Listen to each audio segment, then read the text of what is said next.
Mechanics foundation geotech engineering भी कहते हैं इसको।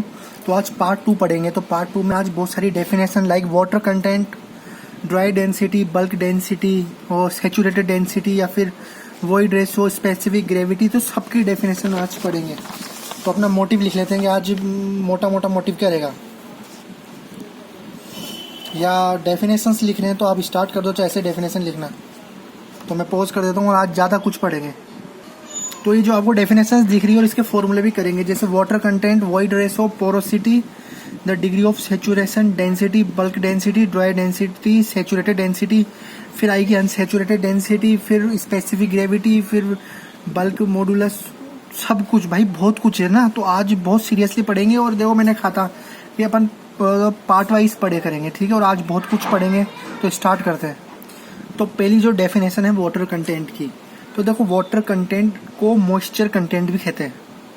पहला पॉइंट ये याद हो गया। अब कभी थ्योरी में लिखना हो, मान लो कोई थ्योरी एग्जाम हो, तो याद रहेगा कि मॉइस्चर कंटेंट तो वाटर कंटेंट भी होता है। दूसरा देखो, it is defined as the ratio of weight of a water to the weight of a solid. क्या बोल रहा है, डिवाइड का साइन लगा दो सबसे पहले। तो देखो वाटर कंटेंट को अपन किससे डिनोट करते हैं, तो वाटर कंटेंट को डिनोट करते हैं अपन W से, स्मॉल W से, याद रख लो। तो ये बोल रहा है वेट ऑफ अ वाटर, तो weight of a water, weight of water. अच्छा, मैं इसी पेज पे क्यों लिख रहा हूँ, इसकी एक वजह है भाई। इसकी वजह ये, मैं अगला पेज यूज कर सकता हूँ, लेकिन आपको एक चीज बतानी है। देखो weight of a water to the weight of a solid, to the weight of solid. तो देखो weight of a water W अपन ने करा था, और जब पहले पार्ट में करा था, तो W weight of a water upon weight of a solid, इन दोनों को बताया था। तो वेट ऑफ ए सॉलिड मतलब WS भी लिख सकते हैं और WD भी लिख सकते हैं, तो WS। और अगर इंटू 100 कर दोगे तो उसको कैसे क्या आएगा, वो परसेंटेज में आ जाएगा। इंटू 100 कर दोगे तो वाटर कंटेंट इन परसेंटेज, ठीक है। तो फॉर्मूला ये होता है weight of a water upon weight of a solid. देखो अगर आपसे पूछे कि वाटर कंटेंट निकालो, तो वाटर कंटेंट तो ये है, लेकिन अगर आपसे बोल दे कि परसेंटेज वाटर कंटेंट निकालो, तो हो इंटू 100, समझ जाओगे ना ये। तो इसमें तो कोई दिक्कत नहीं है, तो बहुत इजी चीज़ है। तो दूसरी डेफिनेशन की बात करते हैं वॉइड रेशो। तो देखो वॉइड रेशो को डिनोट करते हैं ई से। ये जो ई लिखा है ना, ई से, तो अब देखो इसको याद कैसे करना है। वॉइड बोल के देखो एक बार, वॉइड, तो डी ई आ रहा है लास्ट में, वॉइड ई आ रहा है, समझ रहे हो, वॉइड, तो ई से डिनोट करते हैं। तो अब इसका फॉर्मूला देखो, it is a ratio of the volume of a void to the volume of a solid. तो वॉल्यूम ऑफ अ वॉइड क्या है, VV। याद है अपन ने जब टू फेज डायग्राम करा था, तो अपन ने किस किस को वॉल्यूम ऑफ ए वॉइड माना था,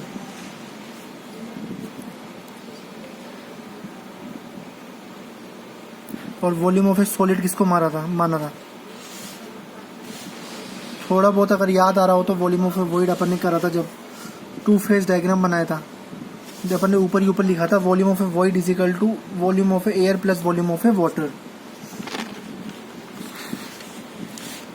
तो ये टू फेज डायग्राम में यार, इसमें अपन ने थोड़ा कुछ गलत लिख दिया मेरे हिसाब से, क्योंकि एयर तक ही होना चाहिए वॉल्यूम ऑफ ए वॉइड।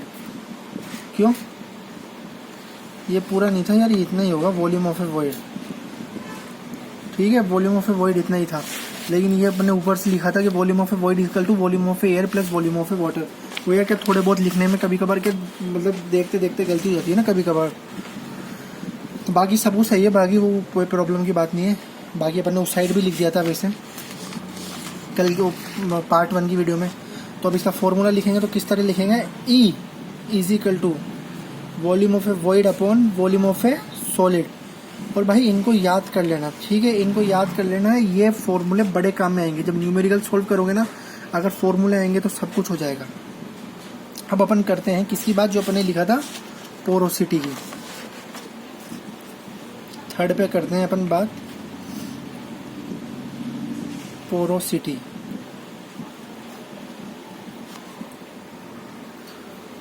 तो अब कर रहे हैं बात पोरोसिटी की। तो पोरोसिटी के लिए क्या यूज करते हैं, डिनोट करते हैं N से। देखो पोरोसिटी और वॉइड रेशो में बहुत सी सिमिलरिटीज है, और आपको मैं गारंटी दे सकता हूँ कि आप जब तक पूरा जियोटेक कर लोगे ना, कभी ना कभी ज़िंदगी में एक बार तो पोरोसिटी और वॉइड रेशो में डिफरेंस आएगा, मतलब आप कंफ्यूज हो जाओगे इसके लिए। वो क्यों होगे? क्योंकि अब आप फॉर्मूला देखना, देखो इसको मैं छुपा देता हूँ वॉइड रेशो का। अब देखो formula, porosity n is equal to the ratio of a volume of a void to the total volume V. अब देखो फॉर्मूला दोनों का कितना सिमिलर लगता है, लेकिन सिर्फ एक एस नहीं है इसमें और इसमें एस है। मतलब इसमें तो वॉल्यूम ऑफ ए सॉलिड का था, लेकिन इसमें क्या आ गया, इसमें आ गया टोटल वॉल्यूम। टोटल वॉल्यूम कैसा, अपने जब डायग्राम देखा था, ये दोनों होते हैं तो वॉल्यूम को होता है टोटल, और सिर्फ एक आधा रहता है तो क्या होता है, वॉल्यूम ऑफ ए सॉलिड। जैसे ही अपन ने इसमें देखा था वॉल्यूम ऑफ ए सॉलिड ये है, लेकिन अगर पूरी की बात करते हैं तो ये होता है वॉल्यूम पूरा।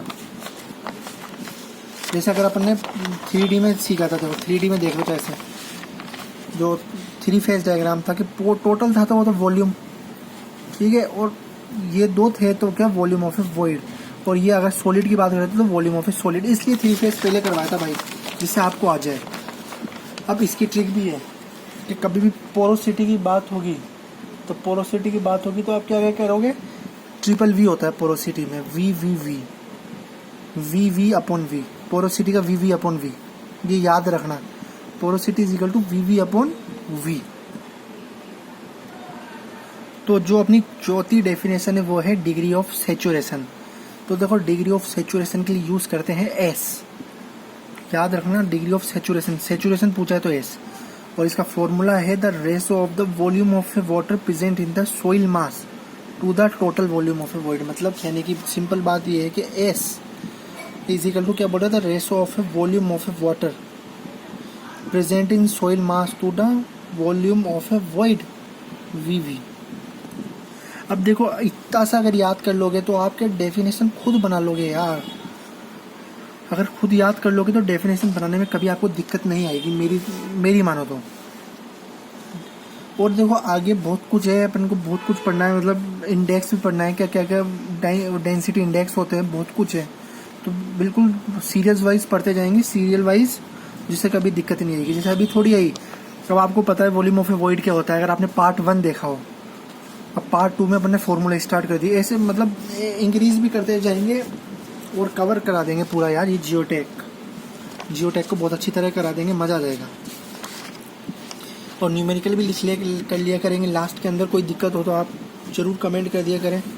अब 5वीं जो डेफिनेशन है, जो मैंने आपको स्टार्टिंग में जो लिखवाया था ना कि क्या क्या करने जा रहे हैं, तो डेंसिटी के लिए तो यार ज़िंदगी में ही पढ़ते आ रहे हो। डेंसिटी के लिए तो कुछ बोलने की जरूरत है क्या? Density is equal to mass upon volume. Density को किस लिए डिनोट करते हैं अपन, रो से। Density is equal to mass upon volume, the mass of a soil unit present in volume.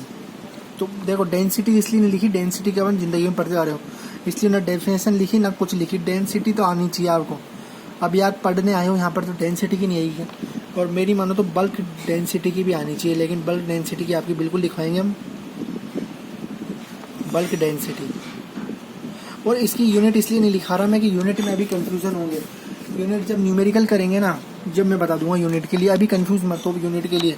अभी तो जितना बोला है कि सिर्फ क्या करने का, सिर्फ फॉर्मूले याद करने के, बस और कुछ नहीं। ज़्यादा मत लोड लो, ये कर लोगे बहुत है अभी मेरे लिए। तो बल्क डेंसिटी क्या है, इट इज़, सबसे पहले डिनोट किससे करेंगे,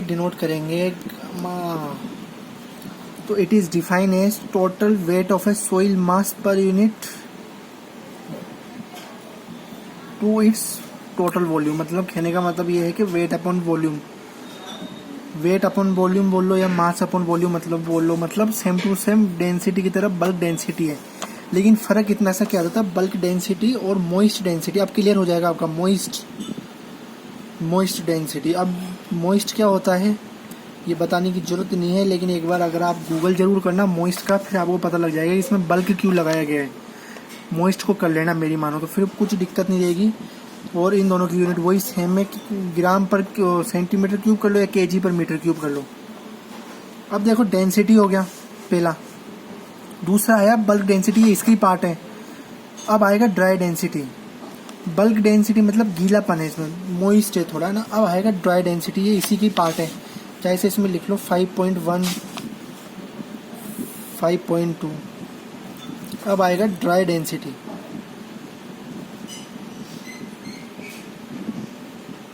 तो ड्राई डेंसिटी क्या है, तो मैं डेफिनेशन लिखता हूँ पहले। तो ड्राई डेंसिटी की बात करते हैं, तो देखो ड्राई डेंसिटी गामा डी लगाओगे ड्राई के लिए, ये आई सिंबल, तो ड्राई डेंसिटी गामा डी। तो it is defined as the weight of a solid per unit total volume of a soil mass. मतलब कहने का मतलब क्या है, it is defined as the weight of a solid, मतलब gamma D is equal to weight of a solid. तो W D से ही डिनोट कर सकते हो या डब्ल्यू एस से, जो मैंने आपको बता रखा है। उसके बाद टोटल वॉल्यूम वी। अब एक देखो, इससे खुद समझने की कोशिश करो। डेंसिटी होती है क्या, density is equal to mass upon volume. अपन ने बात करी ड्राई डेंसिटी, ड्राई डेंसिटी में मास कौन सा आएगा, ओनली सॉलिड का आएगा। जो वेट है जो सॉलिड का आएगा ओनली, याद है, क्योंकि उसके अंदर अगर ड्राई की बात करें तो पानी नहीं होगा, और जो हवा का वेट कुछ होता नहीं है। तो ड्राई डेंसिटी की अपन ने बात करी तो क्या आ गया, wait of a solid upon total volume. इसमें तो थोड़ी दिक्कत मेरे को लग नहीं रहा कि होगी आपको, बिल्कुल आपको क्लियर करके बताइए कि ड्राई डेंसिटी से क्या समझे। बल्क डेंसिटी से क्या पूरा का पूरा ही वेट आ गया उसका, टोटल वेट, जिसमें पानी वानी सब कुछ आ गया। ड्राई डेंसिटी में ओनली ड्राई डेंसिटी का वेट, बाकी वो एक ही चीज़ है सारी बस, लेकिन अब बताना पड़ता है, दिया है तो ठीक है। तो 5.3 की बात करेंगे। तो देखो ये सैचुरेटेड डेंसिटी, तो सैचुरेटेड डेंसिटी की जो डेफिनेशन है बहुत सारी हो सकती है। जैसे कि पहली डेफिनेशन देखो, weight per unit volume of a fully saturated soil, पहली बात। दूसरी अगर अपन हिंदी में समझे तो कहने का मतलब क्या है, देखो सैचुरेटेड, सैचुरेटेड मतलब पानी से पूरा का पूरा भरा होगा, भरा होगा तो उसके अंदर क्या होगा, एक भी नहीं होगा, क्या नहीं होगा, वॉइड नहीं होगा। तो क्या हो गया, gamma saturated is equal to weight upon volume. Weight upon volume, weight किसका बताया ना आपको, इसके अंदर क्या क्या होगा, weight of a solid plus weight of a water, बिल्कुल सही, weight of a water upon volume, कौन सा, volume of a solid plus volume of a water. तो सिंपल वही चीज़ है जो अपन ने यहाँ देखी थी। इसके अंदर कहाँ गया वो, स्टार्टिंग में डेंसिटी में, density is equal to mass upon volume, या फिर इसको अपन वेट अपॉन वॉल्यूम लिख दें। तो सैचुरेटेड डेंसिटी और डेंसिटी वो सिमिलर चीज़ निकल के आ रही है लॉजिकली, तो अगर अपन देखें। और अब आती है लास्ट वाली, देखो क्या कहाँ तक पहुँच गए अपन, सैचुरेटेड। अब आती है सबमर्ज। तो सबमर्ज तो मैं आपको ऐसे ही बता दूंगा, सबमर्ज, सबमर्ज मतलब जानते हो,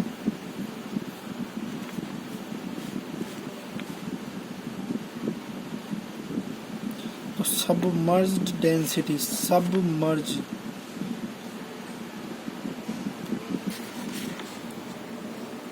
तो सबमर्ज मतलब यार हिंदी में तो मतलब अगर मैं बताना चाहूँ तो शायद वो कहना चाह रहा है कि मिट्टी पूरी पानी में डूबी भी होगी या तो इसको किससे डिनोट करोगे, इसको डिनोट करोगे गामा सब,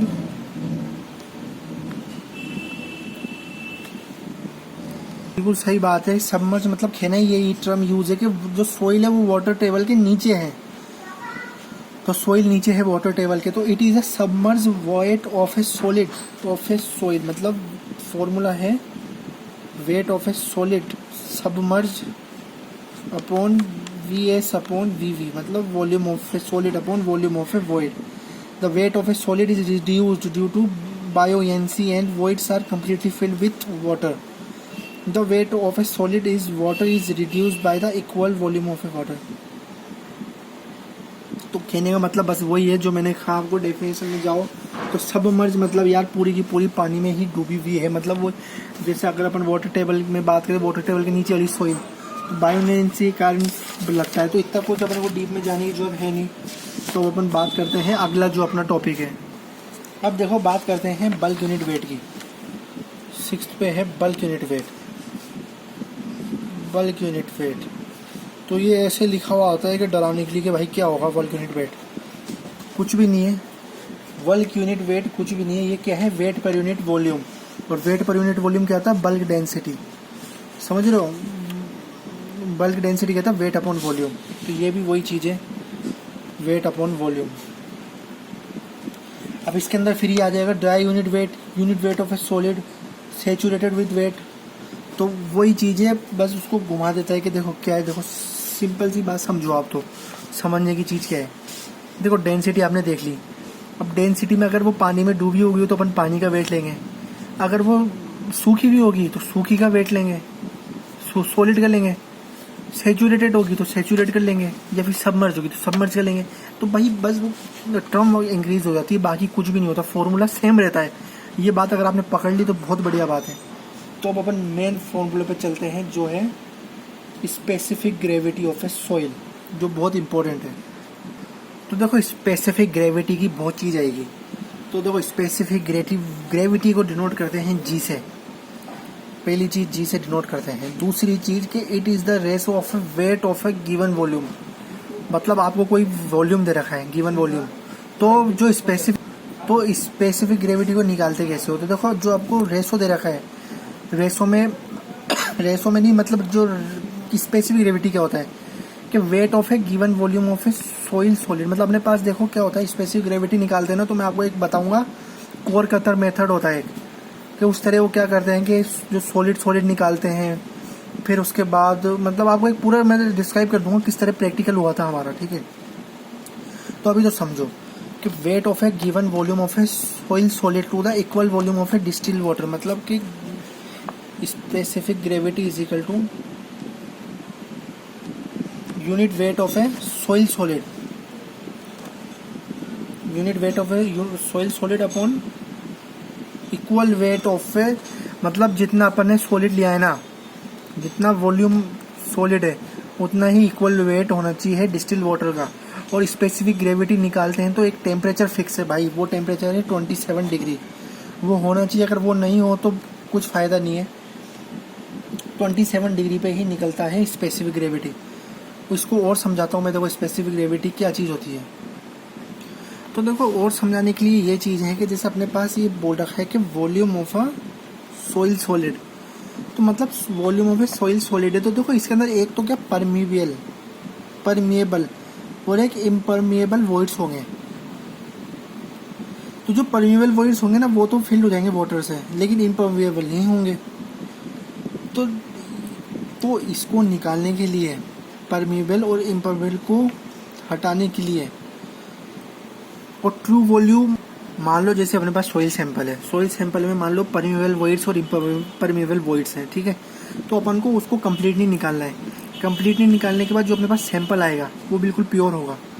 उसके बाद अगर अपन करते हैं आगे, तो स्पेसिफिक ग्रेविटी जब निकलती है, तो एक बार मैं आपको उसका लिए आपको एक मैं एक्सपेरिमेंट समझाऊंगा, ठीक है। याद रखना इसके लिए, इसका तो अभी फॉर्मूला ये याद कर लो। और एक होता है, देखो इसके अंदर ही स्पेसिफिक ग्रेविटी में मास स्पेसिफिक ग्रेविटी, तो उसको देखो जीएम से डिनोट करते हैं। मैं इधर ही लिख देता हूँ, उसको डेफिनेशन ज़्यादा बढ़ाने की नहीं है। उसको गामा अपॉन गामा डब्ल्यू, मतलब इसकी डेफिनेशन है the ratio of A wait of a given volume of a soil मास। पूरा मास की बात कर रहा है, सॉइल मास की, इसमें पूरे सॉइल मास की बात कर रहा है, to the distil water equal volume of a distil water divide करना है। तो मतलब जो गामा की बात कर रहा है वो केस की बात कर रहा है टोटल वॉल्यूम की, और वेट कितना है, total volume of a distil water weight है 27 डिग्री। तो बस जीएम उतना ही होता है और कुछ नहीं होता। अब जैसे देखो कुछ स्पेसिफिक चीज़ें हैं, जैसे आपको मैं बताता हूँ, देखो किस तरह जो चीज़ आपको याद आ जाएगी कि स्पेसिफिक ग्रेविटी उसकी क्या होती है। कियोलनाइट, एर्गोटाइट, यार इसमें तो आपको याद नहीं रहेगा। जैसे मान लो जिप्सम आपने बहुत नाम सुन रखा है, तो कोई पूछ ले जिप्सम की स्पेसिफिक ग्रेविटी कितनी है, तो 2.85 इस तरह, ठीक है। तो ये चीज़ होती है स्पेसिफिक ग्रेविटी। तो देखो स्पेसिफिक ग्रेविटी के लिए तो मैं आपको एक वो क्या बोलते हैं एक्सपेरिमेंट बताऊंगा, उससे आपको बिल्कुल क्लियर हो जाएगा क्या चीज़ होती है। फिर आप एक्सपेरिमेंट भी करोगे तो उससे भी क्लियर हो जाएगी। तो आपको सिर्फ फॉर्मूला याद करना है। अभी अपन बात करते हैं जो अगली डेफिनेशन अपनी आ रही है, कौन से नंबर की आ रही है। ये अपनी हो गई थी 7वीं 8वीं और ये 9वीं 10वीं आ रही है, 7वीं 8वीं और 2 की हो गई थी। तो ये है एयर कंटेंट।